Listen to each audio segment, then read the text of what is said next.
பிதாவாகிய தேவனாலும் கர்த்தராகிய இயேசு கிறிஸ்துவின் நாமத்தினால் உங்களுக்கு கிருபையும் சமாதானம் உண்டாவதாக.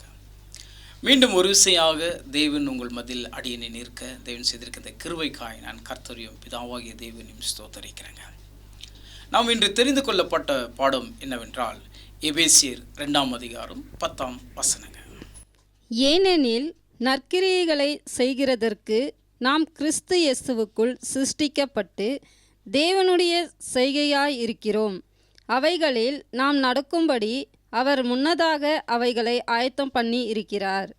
நாம் நற்கிரியைகளை செய்கிறதற்காக கிறிஸ்து இயேசுக்குள்ளாக சிருஷ்டிக்கப்பட்டிருக்காங்க. என் அன்பு சகோதர சகோதரிகளே, நாம் எல்லோரும் கிறிஸ்துவை சார்ந்து இந்த பூமியில் வாழ்கிறாங்க. அப்போ கிறிஸ்துவை சார்ந்து வாழும் பொழுது கிறிஸ்து அழகாக நமக்கு பிழைப்பூட்டுறாருங்க. அப்போ இந்த பூமியில் நாம் வாழ்கிற இந்த வாழ்க்கையில கர்த்தராகிய இயேசு கிறிஸ்துடைய குணலட்சணத்தை நாம் இந்த பூமியில் நற்கனிகளாய் காண்பிக்கும்படி தேவன் முன்னதாகவே நம்மை தெரிந்து கொண்டிருக்காருங்க.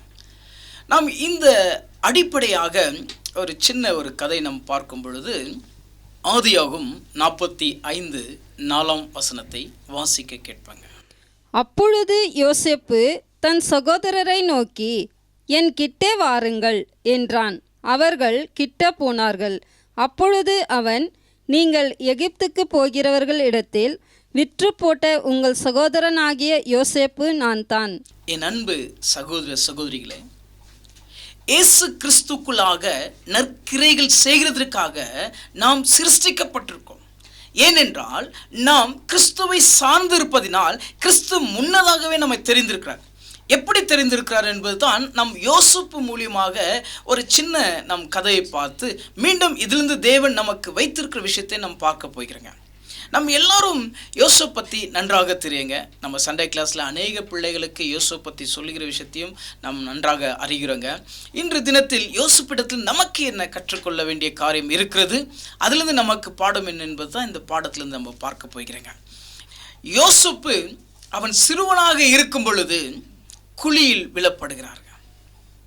அப்போ குழியில் விழப்படும் பொழுது எகிப்துக்கு கடந்து செல்கிற ஜனங்கள் அந்த இடத்தில் வரும் பொழுது ரூபன் பார்த்து, நாம் எகிப்தின் ஜனங்களிடத்தில் இவனை விற்று விடுவோம் என்று அவர்கள் கூறுகிறார்கள். அப்பொழுது அவர் சகோதரர்கள் எல்லோரும் அவனை குழியிலிருந்து எடுத்து அந்த எகிப்து ஜனத்தின் இடத்தில் விற்கிறதை நாம் பார்க்கிறோங்க. அவர் எகிப்துக்கு கடந்து சென்று போய் அவர் கையிட்டு செய்கிற எல்லா காரியத்தையும் தேவன் ஆசீர்வதிக்கிறாருங்க. ஏன் தேவன் அவரை ஆசீர்வதிக்கிறார் என்றால், அவர் முதலாவது கர்த்தருக்கு பயந்தவர்ங்க. தேவனுடைய வார்த்தையை கீழ்ப்படிந்து நடக்கிற மனுஷங்க. ஆனால் தேவனுக்கு பிரியமானவனாய் இருக்கிறதினால் யோசேப்பு தேவன் அவரை கொண்டு எகிப்தில் அநேக காரியத்தை செய்கிறதை நாம் பார்க்கிறோங்க. அப்போ இந்த யோசேப்பு அந்த எகிப்தில் இருக்கும் பொழுது பாருங்க, நம்ம ஆதியாகும் 45:5 வசனத்தையும் 6ஆம் வசனத்தையும் 7ஆம் வசனத்தையும் வாசிக்க கேட்பாங்க. என்னை இவ்விடத்தில் வரும்படி விற்று போட்டதினால் நீங்கள் சஞ்சலப்பட வேண்டாம், அது உங்களுக்கு விசனமாய் இருக்கவும் வேண்டாம். ஜீவ ரட்சணையை செய்யும்படிக்கு தேவன் என்னை உங்களுக்கு முன்னே அனுப்பினார். தேசத்தில் இப்பொழுது 2 வருஷமாக பஞ்சம் உண்டாயிருக்கிறது. இன்னும் 5 வருஷம் உழவும் அறுப்பும் இல்லாமல் பஞ்சம் இருக்கும். பூமியிலே உங்கள் வம்சம் ஒழியாமல் இருக்க உங்களை ஆதரிக்கிறதற்காகவும் பெரிய ரட்சிப்பினால் உங்களை உயிரோடு காப்பதற்காகவும் தேவன் என்னை உங்களுக்கு முன்னமே அனுப்பினார். என் அன்பு சகோதர சகோதரிகளே, தேவன் நற்கிரைகள் செய்கிறதற்காக இயேசு கிறிஸ்துக்குள்ளாக நம்மளை சிருஷ்டிக்கப்பட்டிருக்கிறாங்க. எப்படி என்றால், இது யோசேப்பு அழகாய் செய்து முடித்தாருங்க. எப்படி அவர் அழகாய் செய்து முடித்தார் என்றால், தேவன் அவர் மூலியமாக அவர் சகோதரிகளிடத்தில் நற்கிரைகளை செய்கிறது நம்ம வேதத்திலிருந்து நாம் பார்க்கிறோங்க. என் அன்பான சகோதர சகோதரிகளே, யோசேப்பை எகிப்துக்கு அவர் விற்று கொடுக்கும் பொழுது அவர் கைட்டு எல்லாம் சேர்ந்த காரியத்தை தேவன் ஆசீர்வதித்தாருங்க. ஏன் அவர் ஆசீர்வதித்தார் என்று நாம் பார்க்கிறோம் என்றால், அவர் கர்த்தருக்கு பயந்தவர்ங்க, தேவனுடைய வார்த்தைக்கு கீழ்ப்படிஞ்சவர்ங்க. அப்போ சகோதரர்கள் அந்த இடத்தில் வாதை நேரிடும் பொழுது அந்த வாதை நேரிடும் பொழுது தானியத்திற்காக யோசேப்பிடத்தில் வருகிறார்கள். அப்போ யோசேப்புக்கு இவர்கள் என் சகோதரர்கள் என்று நன்றாக தெரிகிறதுங்க. ஆனால் சகோதரர்களுக்கோ இவர் யோசேப்பு என்று தெரியலைங்க. அப்போ யோசேப்பு அவர் சகோதரர்களை பார்த்து சொல்றாருங்க, நான் தான் உன்னுடைய சகோதரன் யோசேப் என்று சொல்கிறாருங்க. அப்போ அவர்களுக்கு அதை கேட்ட உடனே அவர்கள் மனம் தளர்ந்து சோர்ந்து போகிறார்கள். ஏனென்றால் நாம் விற்று கொடுத்த யோசேப்பா என்று அவர்கள் நினைக்கும் பொழுது, நீங்கள் என்னை இங்கே விற்றதற்காக சஞ்சலம் பட வேண்டாம் என்று யோசேப்பு சொல்கிறார்கள். ஏன் சஞ்சலம் பட வேண்டாம் என்று அவர் சொல்கிறார் என்றால், உங்களுக்கு முன்பதாகவே தேவன் என்னை நியமித்திருந்தபடினால் உங்களுக்கு ஜீவ ரட்சணத்தை நான் கொடுக்கும்படி தேவன் இந்த இடத்தில் முன்னதாக என்னை நியமித்தபடி அனுப்பி வைத்தார். அதனால் நீங்கள் என் நிமித்தம் சஞ்சலப்பட வேண்டாம் என்று யோசேப்பு தன் சகோதரிடத்தில் சொல்கிறார்கள். இப்பொழுது இந்த பஞ்சம் உருவாகி 2 வருஷம் மாத்திரம் ஆகிறது. இன்னும் 5 வருஷம் இருக்குது. உங்களுடைய சந்ததிகளை காப்பதற்காக தேவன் என்னை முன்னதாகவே இந்த இடத்தில் அனுப்பி வைத்தார் என்பதை அவர்கள் அந்த இடத்தில் கூறுகிறதை நாம் வேதத்திலிருந்து படித்து தியானித்தாங்க. நாம் இதிலிருந்து கற்றுக்கொள்கிற காரியம் என்னவென்றால், அவர்கள் சகோதரர்கள் அவருக்கு குறை செய்தாலும், அவருடைய சகோதரர்கள் அவருக்கு தீங்கு நினைத்தாலும், அவருடைய சகோதரர்கள் அவரை படுகொலியில் தள்ளி போட்டாலும், அவர் சகோதரருடைய குணத்தை தன் சகோதரர்கள் மத்தியில் தேவனுடைய குணத்தை காண்பித்தார்கள். என் அன்பான சகோதர சகோதரிகளே, நற்கிரைகளை செய்கிறதற்காக நாம் இயேசு கிறிஸ்துக்குள்ளாக சிருஷ்டிக்கப்பட்டிருக்கிறோம். இதுதான் யோசேப்பு தேவனுடைய குணத்தை காண்பித்தார்கள். அவர் தேவனுடைய சாயலாக அந்த பூமியில் வாழும் பொழுது தேவனுடைய சர்வரூபமாகவே மற்றவர்களுக்கு காண்பித்தார்கள். அவர் நடையில் தேவ பயபக்தி இருந்துச்சுங்க. அவருடைய பேச்சில் தேவனுடைய குணலட்சணம் இருந்துச்சுங்க. அவருடைய கிரையில தேவனுடைய வல்லமை இருந்துச்சுங்க. எல்லா விதத்திலும் அவர் நற்கிரை உள்ளவர்களாய் நிலை கொண்டிருந்து தேவனை மகிமைப்படுத்தினார்கள். நாம் கேட்ட வண்ணமா யோசேப்புடைய கதையிலிருந்து நாம் கற்றுக்கொண்டது என்னவென்றால், அவர் தேவனை மகிமைப்படுத்தினார் அவருடைய வாழ்க்கையில். இன்று சபையாக கிறிஸ்துவை சார்ந்து நாம் வாழ்கிற நமக்கு கர்த்தர் இதிலிருந்து என்ன கற்றுக் கொடுக்கிறார் என்றால், நாம் வாசிக்க கேட்போங்க. எபேசியர் 1:4. தமக்கு முன்பாக நாம் அன்பில் பரிசுத்தம் உள்ளவர்களும் குற்றமில்லாதவர்களுமாய் இருப்பதற்கு அவர் உலகத் தோற்றத்துக்கு முன்னே கிறிஸ்துவுக்குள் நம்மை தெரிந்து கொண்டபடியே. பாருங்க, நற்கிரைகள் செய்கிறதுக்காக நீங்க இயேசு கிறிஸ்துக்குள்ளாக சிருஷ்டிக்கப்பட்டிருக்கீங்க. எப்படி ஒரு சபை சிருஷ்டிக்கப்பட்டிருக்குதுன்னா, நம்ம இப்போ வாசித்த வண்ணமாய் தமக்கு முன்பதாகவே, அப்படின்னா உங்களுக்கு முன்பதாகவே நாம் அன்பில் பரிசுத்தம் உள்ளவர்களாக இருக்கும்படி. நம்முடைய அன்பு எப்படி இருக்குன்னா பரிசுத்தம் உள்ளதா இருக்கணுங்க. அதுதான் யோசேப்பு காண்பித்தாருங்க.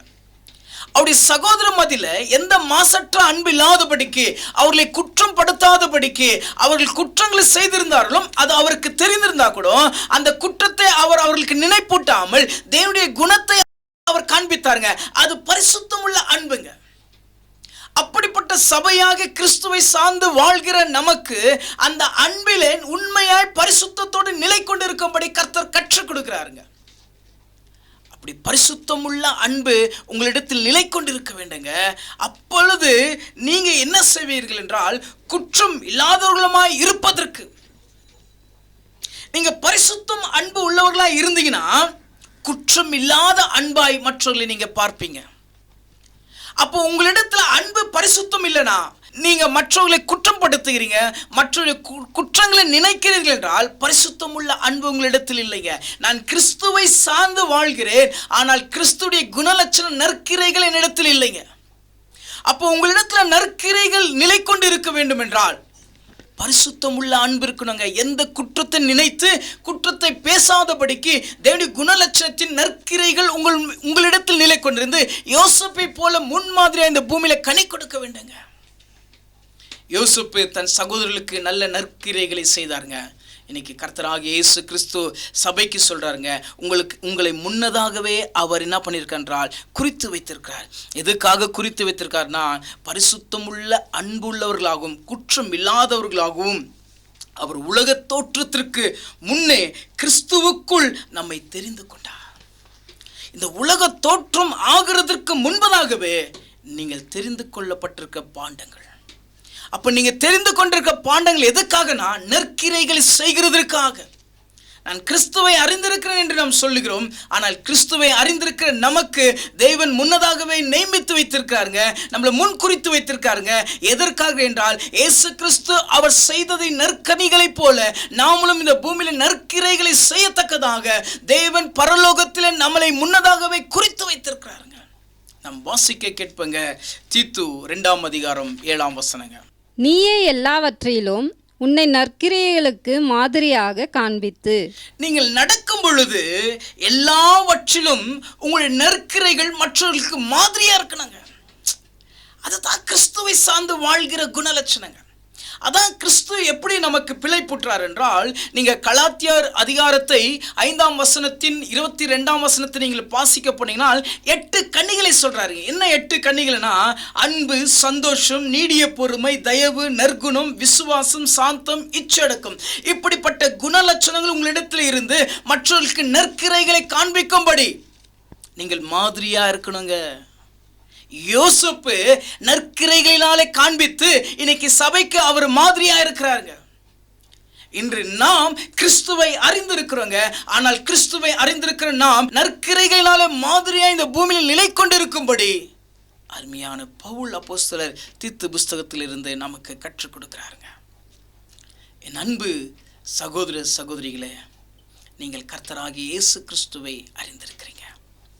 அப்போ நீங்கள் அவரை அறிந்திருக்கிறீங்கன்னா அவரிடத்துல குற்றமில்லாத பரிசுத்தமுள்ள அன்பு இருந்துச்சுங்க, குற்றமில்லாத பரிசுத்த நற்கிரைகள் இருந்துச்சுங்க, குற்றமில்லாத பரிசுத்த குணலட்சணம் அவரிடத்துல நிரம்பி இருந்துச்சுங்க.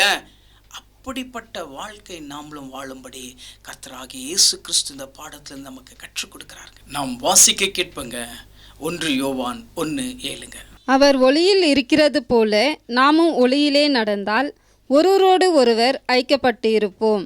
அவருடைய குமாரனாகிய இயேசு கிறிஸ்துவின் இரத்தம் சகல பாவங்களையும் நீக்கி நம்மை சுத்திகரிக்கும். அவர் ஒளியில் இருக்கிறதை போல நீங்களும் ஒளியில் நிலை கொண்டு இருந்தால் நீங்க எல்லோரோட ஐக்கியப்பட்டு இருப்பீங்க என்று சொல்றாருங்க. என் அன்பான சகோதர சகோதரிகளே, கர்த்தராகிய இயேசு கிறிஸ்துடைய சத்தியத்தின் மேல இருக்கிற தாகத்தை, அவர் தேவனுக்கு குமாரனாய் இருந்தாலும் இந்த மனுஷன் குலத்திற்காக தன் ஜீவனை ஒப்பு கொடுத்தாருங்க. அவர் நடந்து போன பாதை அநேகருக்கு நற்கனியாய் காண்பித்து அவர் இன்று தினம் உலகம் முழுவதும் அவரை பேசிக் கொண்டிருக்கிறார்கள் என்றால் அவர் செய்த நற்கிரைகள். அவர் ஒளியாயிருந்தாருங்க இந்த உலகத்துக்குங்க. அப்படி வேதத்தை அறிந்திருக்கிற கிறிஸ்தவர்களை நம்மை பார்த்து நீங்களும் இந்த உலகத்தில் ஒளி உள்ளவர்களாய் இருக்கிறீர்கள் என்றால் நீங்கள் எல்லோரோட ஐக்கியப்பட்டு இருப்பீங்க. அதான் வேதவசம் சொல்லுங்க. நம்ம ஒருத்தரோடு ஐக்கியப்பட்டு இல்லை, ஒருத்தருடைய குறைகளை நம்ம பேசுகிறோம், ஒருத்தருடைய குறைகளை நினைக்கிறோம் என்றால் நான் ஒளியில் இன்னும் நடக்கலைன்னு அர்த்தங்க. அவர் ஒளியா இருக்கிறதை போல நீங்களும் ஒளியில நிலைத்திருங்க. அவர் பரிசுத்தமுள்ள அன்பாய் நிலை கொண்டு இருந்தாருங்க. அப்படி பரிசுத்தமுள்ள அன்பு உங்களிடத்தில் இருக்கணுங்க. யோசேப்பு அவருக்கு கொடுக்கப்பட்ட அந்த காலகட்டத்தில் அவர் தேவனுடைய குணத்தை காண்பித்தாருங்க. இன்று நாமளும் இந்த பூமியில வாழ்ந்துட்டு இருக்கிறோங்க. நம்மளுக்கு காலங்கள் கொடுக்கப்பட்டிருக்குதுங்க. ஆனால் நம்முடைய நற்கனிகள் எப்படி இருக்குதுங்க? அவர் ஒளி உள்ளவராக இருக்கிறாருங்க. நீங்க அந்த ஒளியில நிலைத்து இருக்கிறீங்க. நீங்க அந்த ஒளியில் நிலைத்து இருக்கிறீர்கள் என்றால் அதே போல ஒளி கொடுத்து கொண்டு இருக்கிறீங்களா? அதான் நீங்க வாசிக்க கேட்டீங்கன்னா மத்தேயு 5ஆம் அதிகாரம் 16ஆம் வசனத்தில் அவர் சொல்லுகிறாருங்க, நீங்கள் இந்த உலகத்தில் நிலை கொண்டு வாழும் பொழுது உங்களுடைய நற்கிரைகளினால பரலோகத்தில் இருக்கிற உங்கள் பிதாவை மகிமைப்படுத்தும்படி உங்களுடைய ஒளி இந்த உலகத்தில் பிரகாசமாய் நிலை கொண்டிருப்பதாக என்று கற்றுக் கொடுக்கிறாருங்க. அப்படி ஒளி எப்படி இருக்குதுங்க? இன்னும் மற்றவங்களை ஃபோக்கஸ் பண்ணி கொண்டே இருக்குதுங்களா? இன்னும் மற்றவர்களை குற்றப்படுத்தி கொண்டே இருக்குதுங்களா? இல்லை இன்னும் மற்றவர்களுடைய விரோதத்தை கொண்டு வந்து கொண்டே இருக்கிறோமா? நம்முடைய குணலட்சணம் எப்படி இருக்குதுங்க? இன்னும் கசப்புத்தன்மை இருக்குதுங்களா? என் அன்பான சகோதர சகோதரிகளே, நமக்குள்ள தேவனுடைய குணலட்சணம் இருக்கும்படி தேவன் கற்றுக் கொடுக்கிறாருங்க. நம் வாசிக்க கேட்பங்க கொலேசியர் 1ஆம் அதிகாரம் 10ஆம் வசனங்க. சகலவித நற்கிரிகளும் ஆகிய கனிகளை தந்து தேவனை அறிகிற அறிவில் விருத்தியடைந்து கர்த்தருக்கு பிரியம் உண்டாக அவருக்கு பாத்திரராய் நடந்து கொள்ளவும். என் அன்பான சகோதர சகோதரிகளே, சகலவித நற்கிரைகள், அன்பு, சந்தோஷம், நீடிய பொறுமை, தயவு, நற்குணம், விசுவாசம், சாந்தம், இச்சடக்கம். இப்படி இந்த பூமியில் வாழும் பொழுது நீங்க நல்ல நல்ல நற்கனிகளை தந்து தேவனை அறிகிற அறிவில் விருத்தி அடைந்து கர்த்தருக்கு பிரியமுண்டாக அவருக்கு பாத்திரராய் நடந்து கொள்ளுங்கள். இப்படிப்பட்ட குணலட்சணத்தை நீங்க அடைந்து உங்களுடைய கிரைகள்னாலே மற்றவங்களை தேவனுக்குள்ளாக வழிநடத்தும்படி நீங்க உங்களுடைய விசுவாசத்தின் பாதையை நீங்க பத்திரப்படுத்திக் கொள்ளுங்க. சகலவித நற்கனிகளை தந்து தேவனை அறிகிற அறிவியல் விருத்தி அடைந்து நீங்க எப்போ சகலவிதமான நற்கனிகளை தருகிறீர்களோ பாருங்க, அன்பு அயோக்கியமானதை செய்யாதுங்க. அப்போ அயோக்கியமான விஷயங்கள் என்னிடத்துல இருக்குதுன்னா அன்பு முதலாவது என்னிடத்துல இல்லைன்றது அர்த்தங்க. சகலவித நற்கிரைகளை கனிகளை தந்து தேவனை அறிகிற அறிவில் விருத்தி அடைந்து என் அன்பான சகோதர சகோதரிகளே, நீங்க எப்பொழுது தேவனுக்குள்ளாக உண்மையை நிலை கொண்டிருந்து அவருக்குள்ள நற்கிரைகளை செய்கிறீர்களோ அப்பொழுது இன்னும் தேவனை அறிகிற அறிவின் விருத்தி அடைகிறீங்க. நம்ம தேவனை அறிஞ்சிருக்கிறோம், ஆனா நற்கிரைகள் இல்லைங்க. அதனால நம்ம எங்க எப்படி இருக்கிறோமோ அங்க அப்படியே இருக்கிறோங்க. அப்ப தேவனை அறிஞ்சிருக்கிற நம்ம இன்னும் தேவனை அறிகிற அறிவு விஷயத்துல நான் விருத்தி அடையலைன்னா என் இடத்துல நற்கிரைகள் இல்லாமல் போய் கொண்டிருக்குதுங்க. நற்கிரியானது அன்பானது மற்றவர்களை புண்படுத்தாதுங்க. அன்புக்கு இருமாப்பா இராதுங்க. ரெண்டு மனசு வராதுங்க. அன்பு பொய் சொல்லாதுங்க. அன்பு தன்னை புகழாதுங்க. இப்படிப்பட்ட எல்லா நற்குணங்களை நம்ம இடத்தில் வைத்து கிறிஸ்துவை போல நம்மை தரை மட்டும் தாழ்த்தி இந்த பூமியில் கிறிஸ்து ஒளியா இருக்கிறதை போல நாமும் அந்த ஒளியில் இணைந்தவர்களாய் நடக்கிறோமா? நீங்க சகல விதமான நற்கிரைகளை தந்து தேவனை அறிகிற அறிவை விருத்தி அடைந்து நீங்க நற்கிரைகளை செய்யும் பொழுது, அதான் பவுல் அப்போஸ்தலர் அநேக விஷயங்களை செய்யும் பொழுது தேவனை அறிகிற அறிவுக்குள்ளாக கடந்து போனாருங்க. நம்முடைய பவுல் அப்போஸ்தலர் அவர் ஞானவான்க, ஐஸ்வர்யவானுங்க, எல்லாவற்றையும் குப்பை என்று நஷ்டம் என்று தேவனுக்காக விற்று கொடுத்து தேவனுடைய நாமத்தை மகிமைப்படுத்தும்படி தன்னை முழுமையாக அவர் ஒப்பு கொடுத்தாருங்க. அவர் ஒப்பு கொடுத்தது மாத்திரமில்ல, அவர் உண்மையாகவே நற்கிரைகள்னாலே அவர் நடந்ததுனால தேவனை அறிகிற அறிவில் அவர் விருத்தி அடைந்தாருங்க. நம்ம எப்படி இருக்கிறோங்க? நம்மளும் தேவனுடைய குணலட்சணத்தை தந்து அறிகிற அறிவில் நாம் விருத்தி அடைந்து கொண்டிருக்கிறோமா? என் அன்பான சகோதர சகோதரிகளே, நீங்க செய்கிற நற்கிரையினால தேவனை அறிகிற அறிவினுக்குள்ள விருத்தி அடைகிறீங்க. விருத்தி அடைகிறது மாத்திரம் இல்லை, கர்த்தருக்கு பிரியம் உண்டாக அவருக்கு பாத்திரராய் நடந்து கொள்கிறீங்க. கர்த்தருக்கு பிரியமான பாத்திரமாய் நீங்க நடந்து கொள்கிறீங்க. நீங்க உண்மையா தேவனை சார்ந்திருக்கிறீர்கள் என்றால் உங்களுடைய நற்கிரை எப்படி இருக்குதுங்க? நான் கர்த்தரை பிரியப்படுத்தும்படி என்னுடைய கிரை நிலை கொண்டிருக்குது. நாம் வாசிக்க கேட்போங்க.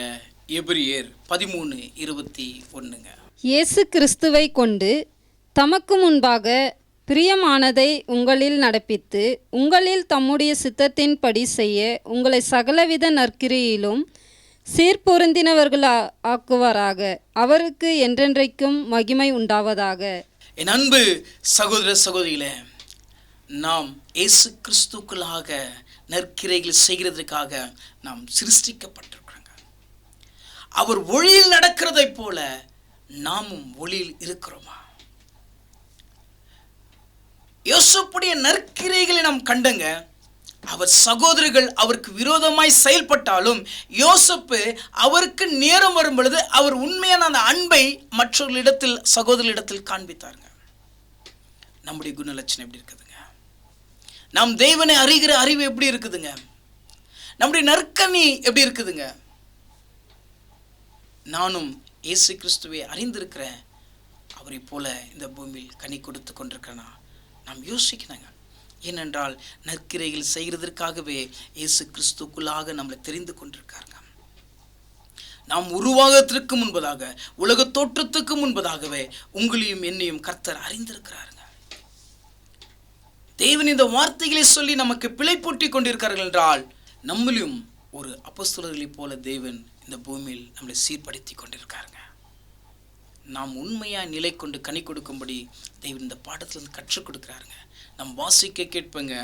யோவான் 1 யோவான் 2:6. அவருக்குள் நிலைத்திருக்கிறேன் என்று சொல்லுகிறவன் அவர் நடந்தபடியே தானும் நடக்க வேண்டும். அவரில் நிலைத்திருக்கிறேன் என்று சொல்லுகிறவன் அவர் நடந்தபடியே தானும் நடக்க வேண்டுங்க.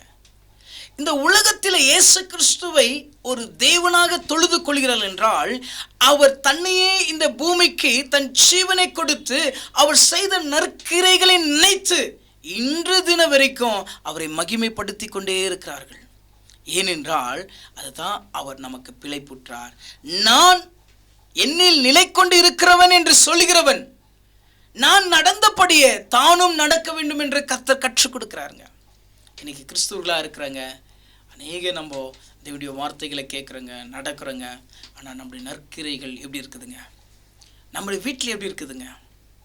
இன்னைக்கு அநேகருடைய கிறிஸ்துடைய வீட்டுகளில் நற்கிரைகள் இல்லாமல் இருக்குதுங்க. சபையில் நற்கிரைகள் இல்லாமல் இருக்குதுங்க.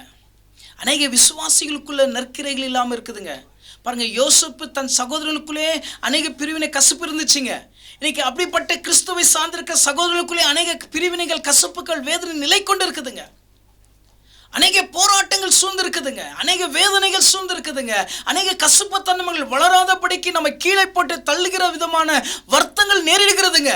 ஆனால் இயேசு கிறிஸ்து சொல்றாருங்க, அவருக்குள் நிலைத்திருக்கிறேன் என்று சொல்லுகிறவன் அவர் நடந்தபடியே தானும் நடக்க வேண்டாங்க.